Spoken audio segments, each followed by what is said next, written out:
Pemasangan sistem Distribution Transformer Meter DTM dan meter pintar telah berjaya meningkatkan pengesanan kes kecurian elektrik. Timbalan Perdana Menteri Datuk Seri Fadilah Yusof berkata peningkatan rekod kes tersebut selari dengan keupayaan sistem berkenaan dalam mengenal pasti kesalahan seumpama.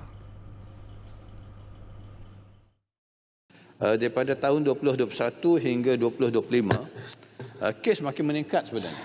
Sebab kita dah ada teknologi untuk mengesan. Dulu tak ada teknologi untuk mengesan. Sebab tu bila pengesanan, kita dapat mengekang berlakunya kecurian dan akhirnya dapat mengelak daripada berlakunya kerugian.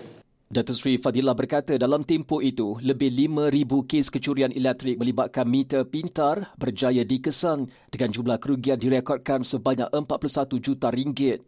Sehingga tahun lalu, sebanyak 5.56 juta meter pintar telah dipasang di seluruh semenanjung Malaysia.